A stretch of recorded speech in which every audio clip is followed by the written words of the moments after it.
I first started practicing yoga when I was 18 years old. It was the first thing that I had done that made me feel like I was actually in control of my body, which is so important at that age.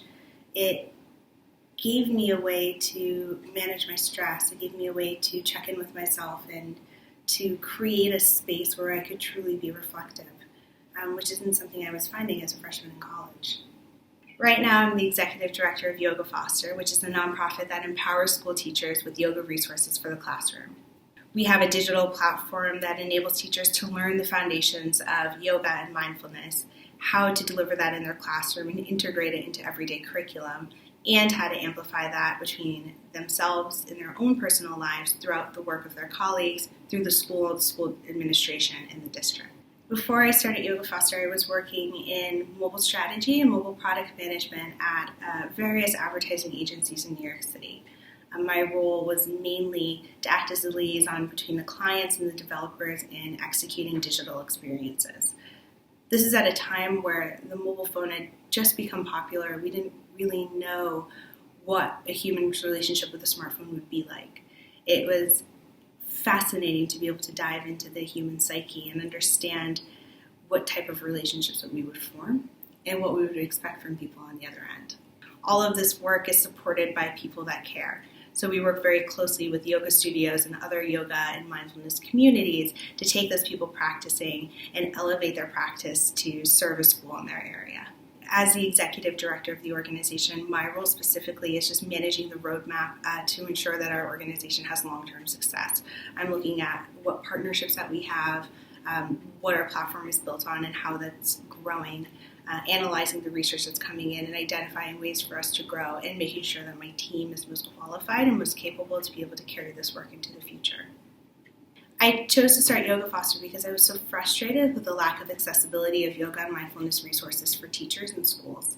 I worked as a volunteer yoga instructor in schools for many years as I was graduating college and starting my career, and it was wonderful to be able to work with the kids, but it didn't make any sense that this entire industry was dependent upon outside volunteers coming in to share yoga and mindfulness resources. It makes far much more sense and can be more authentically delivered by teachers and administrators in the school system. What inspires me most about change in the yoga space is all of the individuals that practice that feel compelled to give. I think that is the most important and significant change over the past couple of years that will help to drive this work forward. It's when somebody steps on their mat and they're not just thinking about themselves. When they start to realize that no matter who they are or where they come from or how they want to give, there is something that they can do to ensure that other people can have a space to practice in a meaningful capacity. And that might be as simple as donating a yoga mat to Yoga Foster. It might be as complicated as advocating for fair wages or building infrastructure so that people can get online to practice. But all of those things are something that one person can do. My advice for anybody that wants to make a positive impact in the yoga space is to think big. You don't have to be volunteering. You don't have to start a nonprofit. Perspective comes from proximity. So do what you know and apply it to what you're passionate about. And if that's yoga, then great. If it means that you're helping us create policies to make it easier for people to get on the yoga mat, do that. If it means that you're building apps to make it easier for caregivers to be able to extend this practice to those that they work with, then do that. If it means donating, then cool. If it means advocating for your local yoga studio to make a positive impact in their community, then do that.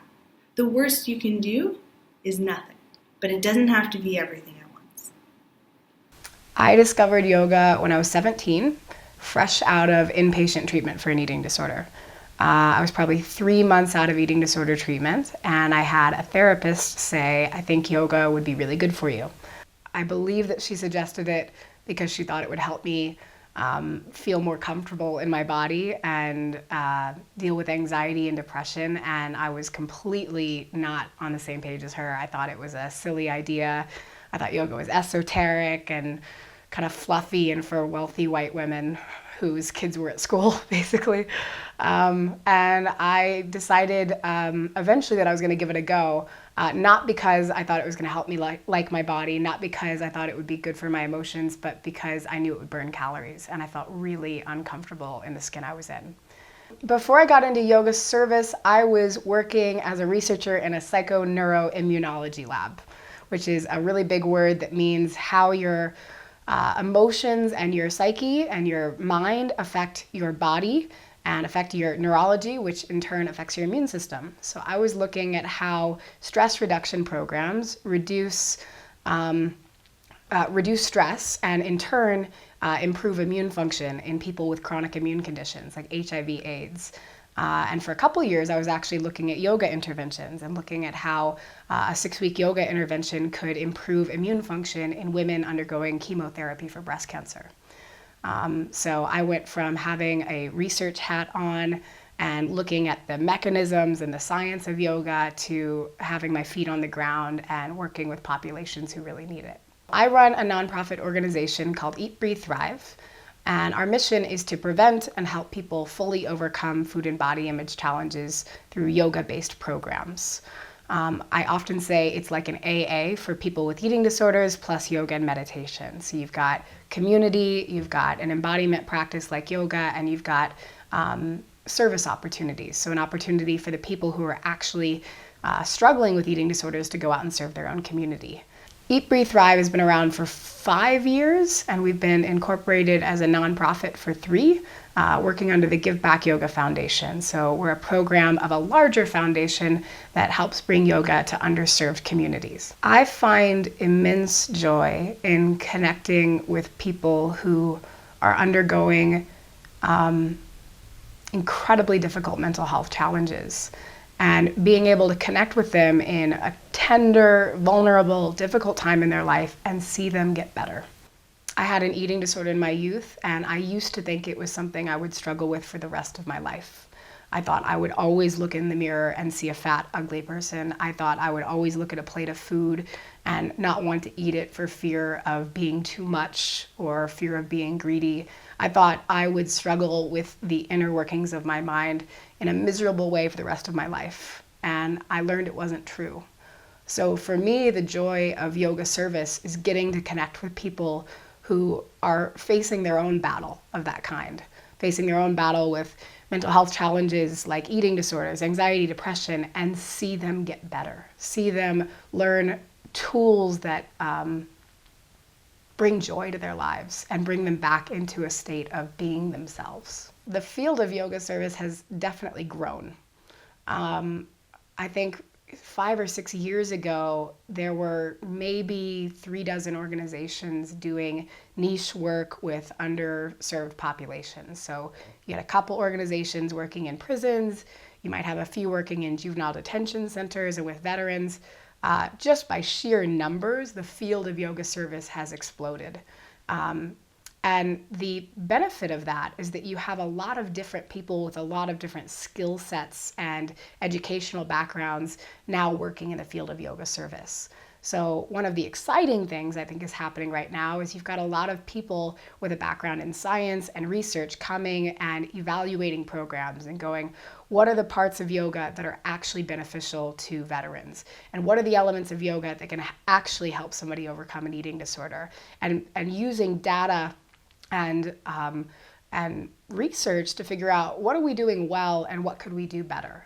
And I think the even more exciting part is we're starting to look at, can a yoga service treatment or a yoga service intervention be just as effective as a therapeutic intervention or a psychopharmacological intervention? So I think the cool thing about yoga service right now is we're actually starting to look at what works, what doesn't, and can we incorporate these programs into large institutional settings to have a more cost-effective and quality way of treating the ills that affect our society. I'd like to see in the next 5-10 years a more intelligent, evidence-based approach to how we're serving in-need populations.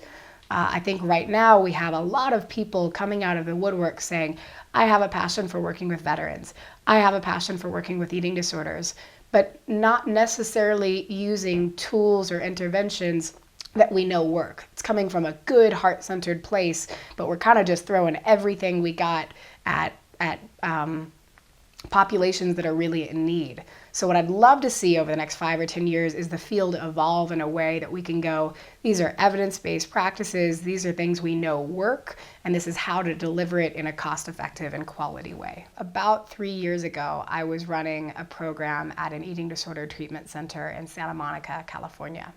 And one thing people don't often know about eating disorder treatment is that it's not just for women. So at the treatment center I was working at, we had about 40% men and 60% women. And not just white people, but people of color, people of different sizes, people of different gender identities. So I had this one guy, and we'll just call him, I like to call him B-Man when I tell this story. So we'll call him B-Man. Had this one guy, and he'd never done yoga before, and I was running a 6-week program there for people dealing with food and body image issues that included yoga, a yoga service program. So I'm running this yoga service program at an eating disorder treatment center, and B-Man has no interest in the program whatsoever. He falls asleep in every single session of the program. I try to engage in conversation with him. He says, I don't do yoga. I'm not into yoga. And you should know, B-Man is the only African-American larger bodied man in this program. He's there for binge eating disorder. So he feels isolated, he feels like he doesn't belong, and he feels like he can't do yoga. So we go through a 6-week program. He doesn't want to talk to me at all. I come back and I teach another 6-week program, and B-Man is still there. And this time he's awake in the sessions, but he's certainly not engaging in any of the group discussions. He won't do yoga. I start to get like some rapport built with him, and I'm joking like, one of these days, B-Man, I'm gonna get you to do yoga. And he was having nothing of it. I come back for our third 6-week program, and B-Man is still there, and he's still doing well. And this program, B-Man, in every single group discussion, raises his hand and says, well, remember what you said 3 months ago at that first program? And I was like, I thought you were asleep in this program. And he's getting really engaged in all the group discussions, but he won't do yoga. Into the program, B-Man trots into the program with his own yoga mat rolled up under his arm. He has never done yoga before, and he lays a yoga mat down and does a full class. We're talking a guy who couldn't get up and down off the ground, had to use a chair, and he pushed his way through the entire class. He's somebody I think about a lot. And I remember after that class, he kind of stormed out and he said, you know, he didn't say anything. He just stormed out of the class. And I checked in with him after and I said, B-Man, you know, I'm so glad you finally did yoga. This was awesome. And I'm trying to be kind of quiet about it and not make too big of a deal. And he said, that was really, really hard. And I said, oh yeah, I get that. And I don't say anything because I know if I don't say anything, he might continue talking. So I said, all right, get that. And I get kind of quiet and I don't say anything for about 15 seconds. And he said, it's so hard to be in this body and sitting with the place that I have gotten myself to. And B-Man kept coming back session after session, and soon he was not using a chair anymore, and he was moving with more grace and fluidity and awareness than any of the girls in that class, any of the people who had been practicing yoga for 10 years, because sometimes people with eating disorders know yoga really well. And to this day, he is one of our most engaged members of the community. And he is a huge advocate for yoga, and he's doing really well. And I think he's become a model for other men on the path to recovery. So he's somebody I think of a lot, because I think with eating disorders, we don't think about guys. We don't think about bigger bodied men as dealing with eating disorders, and they deal with it and they struggle with it. And often they won't show up to a public yoga class because they feel like, I'm not like those people. I won't fit in here. I'm a guy, I'm bigger bodied, my skin color doesn't look like the skin color of the people in this class. And so I think one of the jobs of yoga service is to create safe spaces for people like B-Man, so that they can practice and they can feel seen and they can feel like they're not alone. The advice that I would give to someone who's just starting out in yoga service is look at what's already happening out there. Consider your skills, consider your life experience, consider the causes and the groups of people that light you up inside, that bring you a sense of meaning and joy simply by being in their presence. And then look at who's already doing work with those populations, who's already making an impact on those issues, and get engaged in the organizations that are out there. I think one of the biggest mistakes I see people make when they get excited and enthusiastic and ready to serve in the yoga sphere is they think they have to start a program fresh and reinvent the wheel. You don't have to. When we started Eat, Breathe, Thrive, I didn't see any other organization out there that was working with people with eating disorders. So I thought, all right, I'm going to have to start something new because I don't see any organizations doing yoga work with eating disorders. But I didn't start new. I went to the Give Back Yoga Foundation and I said, I have no idea how to start a 501c3 and you guys are clearly doing really good work. Will you support me? Will you help me? And now we're part of a team of 5 organizations doing great work in the world that gets to share resources, learn from one another, and boost one another's programs. So my big advice, if you're starting out in the yoga service world, is go see what's already happening in there and get engaged. Bring your skills, bring your enthusiasm, bring your life experience to an organization that needs you. And I promise you there are plenty out there. So I've been the executive director and the co-founder of the Give Back Yoga Foundation for 9 years now. And we support certified yoga teachers of all traditions who want to bring this practice to unserved and underserved populations. What I love about this work is finding yoga teachers with a fire in their belly who want to work with unserved populations and helping them to develop projects, helping them to consider sustainability in their work, and help them launch into the world to bring yoga to so many people who need it. I found yoga because of pain. Must have been 22 years ago. My son Jordan was playing in the front yard and I picked him up the wrong way, and for 6 months I was in serious back pain. I visited the Omega Institute in Upper State New York, and I went to a master yoga class by Beryl Bender Birch and Tim Miller and Tom Birch. It was an Ashtanga introductory class and I fell in love with it. That became my practice. Yoga found me. It was my healing. It was my way to come back into my body and to overcome the severity of pain that I was in. And I realized that this practice works. And it works not only at the physical level, it works at the emotional and the spiritual level. And what I've seen over the years is that yoga is becoming more mainstreamed in social agencies, in hospitals, in VA hospital facilities, in prisons. And that's a huge transformation. Yoga is definitely getting outside of the studios. So one story that sticks out is of John, a Vietnam War veteran, who over 40 years has been on and off of 23 psych meds.